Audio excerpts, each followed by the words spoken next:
अभी 10 साल के अंदर 12,000 से 2,50,000 मतलब 2.5 लाख जो है वो अफ्रीकन जो है वो हिंदूज में कन्वर्ट हुए हैं या हिंदूज की तादाद बढ़ी है।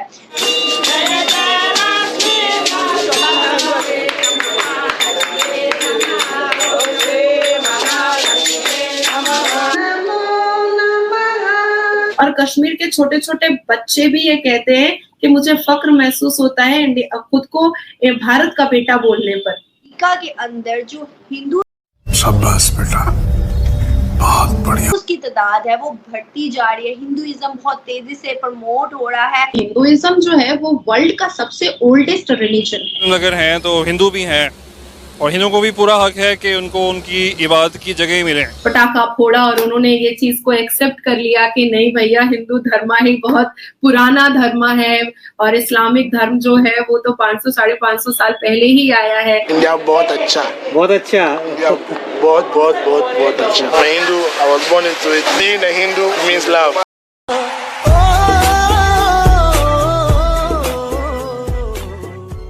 मैं ना इंडिया से मोहब्बत करता हूँ, मुझे इंडिया घूमने का बड़ा शौक है, मैं इंडियन से बड़ा मोहब्बत करता हूँ। अभी आप मुझे बताइए कि इस पूरी दुनिया में 650 इस्कॉन टेम्पल है, मोर देन 650 इस्कॉन टेम्पल है। इस्कॉन टेम्पल में क्या होता है, वहां पर हरे रामा हरे कृष्णा की पूरी बातें बताई जाती हैं। मेरे धर्म में कमजोरी है और उनके धर्म में बहुत स्ट्रॉन्ग बातें लिखी हुई है, तभी डरता है। मिसाल कायम करना चाहते हैं कि हम इतना बड़ा यानी कि मंदिर बना रहे हैं। इस बात को तो कोई इनकार अनम कर नहीं सकता है कि हिंदुइज्म जो है वो वर्ल्ड का सबसे ओल्डेस्ट रिलीजन है। कई ऐसे स्कॉलर्स हैं और कई ऐसे लोग हैं जिन्होंने ये भी बताया है, संत हैं, साधु हैं, जिन्होंने ये भी बताया है कि 4,500 साल पुराना है। खूबसूरत होगा तो डेफिनेटली लोग उसको अट्रैक्ट होंगे उससे। अभी मैं आपको बताती हूँ कि अफ्रीका की जो पॉपुलेशन है 1.2 बिलियन है, जिसमें एस्टिमेट 2.5 मिलियन हिंदूज हुए हैं। अब मैं आपको एक चीज बताती हूँ कि अब इंडिया से उठ करके कोई साधु और संत और महात्मा तो वहां जाकर के लोगों को कन्वर्ट नहीं कर रहे हैं, लोगों को कन्वर्शन में नहीं ला रहे हैं। ये वो खुद देख करके, समझ करके, पढ़ करके वो अट्रैक्ट होते हैं। अभी देखिए इस्कॉन टेम्पल में जितने भी वहां के लोग होते हैं वो एक गेरुआ कपड़ा पहनते हैं, बहुत सिंपल साधारण उनकी जिंदगी होती है। लेकिन ऑन द अदर हैंड जो लोग आपको हरे कृष्णा हरे रामा के भक्त दिखते हैं वो कोई सॉफ्टवेयर इंजीनियर होता है, कोई बैरिस्टर होता है, कोई डॉक्टर होता है, कोई वकील होता है, कोई बहुत बड़ी कंपनीज का बिजनेसमैन होता है, कोई प्राइवेट लिमिटेड कंपनी का होता है, कोई लड़कियां औरतें जो होती हैं वो प्रोफेसर होती हैं, कोई जो होती हैं वो टीचर होती हैं। लेकिन वो अपने धर्म को अच्छे से समझने के लिए जो क्लासेस होते हैं वो इस्कॉन टेम्पल में लेती हैं। कुछ लोग कुछ ज्यादा भावुक हो जाते हैं, भगवान से कुछ ज्यादा अपने हृदय को जोड़ लेते हैं, तो वो वहीं पर रहना और अपनी पूरी जिंदगी को समर्पित कर देते हैं। ठीक है, तो अभी मैं आपको बताऊंगी कि अफ्रीका में जो अफ्रीकन जो प्रो अफ्रीकन होते हैं उनकी जो भगवान है, लेडी भगवान है, उनका अवतार जो है ना वो सिमिलर है शंकर भगवान के जैसा, सिमिलर है। जैसे शंकर भगवान के गले में एक सांप होता है और हमने काफी किताबों में पढ़ा है कि उनके जटों से जो है वो पानी निकलता है, पूरी एक नहर निकल जाती है। तो उसी तरीके से अफ्रीका की जो गॉडेस है उनके भी गले में एक सांप है और वो समुद्र के बीच में बैठी हुई हैं। और जो हमारे जो शिव भगवान है वो पहाड़ों पर बैठे हुए हैं। तो बहुत सारी चीजें उनके सिमिलर दिखाई देती है। मैंने तो यहाँ तक भी देखा है कि बहुत सारी मतलब पॉपअप में बहुत सारी चीजें आती हैं, बहुत सारी बायोग्राफी आती है, बहुत सारी चीजें जो है वो यूट्यूब में आता है, बहुत सारे न्यूज आते हैं, ज्योग्राफिकल जो न्यूज आते हैं हमारे इंडिया में आते हैं, पता नहीं पाकिस्तान में आते हैं कि नहीं आते, वो मुझे आइडिया नहीं है।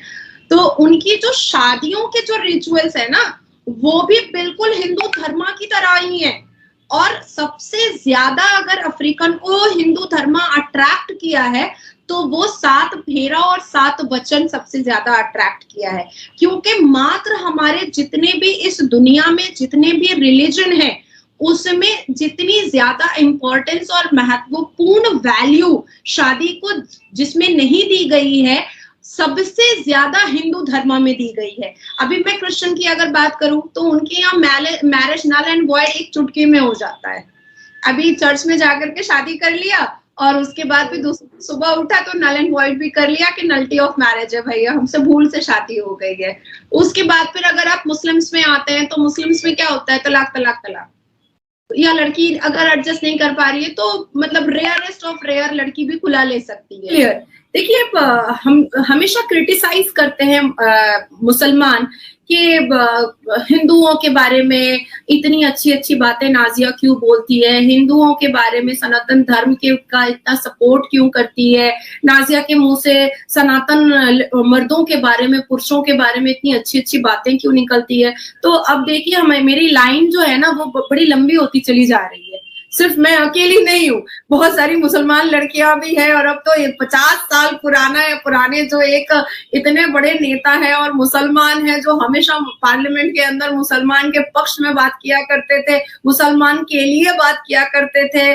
और आज देखिए कि वो मेरी ही लाइन में थोड़ा पीछे होकर के खड़े हो गए और वो भी वही उसी चीज को एक्सेप्ट करने पर मतलब एकदम अग्रेशन में आ गए कि नहीं भैया नाजिया ही सही है और कोई सही नहीं है। तो देखिए होता क्या है ना कि जब तक हम चीजें बहुत दूर से देखते हैं ना तो हमें वो चीजें बहुत अच्छे से समझ में नहीं आती है।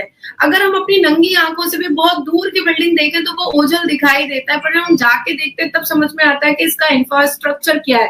तो उसी तरीके से जब सनातन धर्म को मैंने पढ़ना स्टार्ट किया, मैंने उसको समझना स्टार्ट किया, तो मैंने देखा कि भाई सनातन धर्म में तो लोग जो है वो भक्ति पर बिलीव करते हैं, कर्मा पर बिलीव करते हैं, राजयोग पर बिलीव करते हैं, समख्या योग पर बिलीव करते हैं, फिलॉसफी पर बिलीव करते हैं। तो this is very very good. Hindu धर्म के रिचुअल्स और हिंदू धर्म क्या बताता है, ह्यूमन काइंड बताता है, मैन काइंड बताता है, अपने आप को धर्म के लिए बहुत ज्यादा भावुक दिखाता है। तो दिस इज वेरी नाइस ना, दिस इज वेरी गुड ना। भगवत गीता का इतना सम्मान क्यों होता है? देखिए, मैं आपको बताती हूँ कि जब मैंने भगवत गीता पढ़ना स्टार्ट किया तब मुझे समझ में आया कि I have became more humble. मतलब मेरे अंदर जो एक अग्रेशन था, एक एंगर था, एक एनवी टाइप की जो चीजें इंसान के अंदर इंसान डेवलप कर लेता है, एक ग्रीडी, एक घमंड टाइप की चीजें जो इंसान डेवलप करता है, वो मुझे भगवत गीता के पढ़ने से धीरे धीरे वो खत्म होता चला गया। और आज सिर्फ हिंदुस्तान नहीं बल्कि कई देश मुझसे जब इंटरेक्ट करते हैं या आप लोगों से मैं बातें करती हूँ, एवरीवन मुझे यही बोलते हैं कि Nazia is very down to earth. But ये इफेक्ट भगवत गीता पढ़ने के बाद मेरे ऊपर आया है। इसी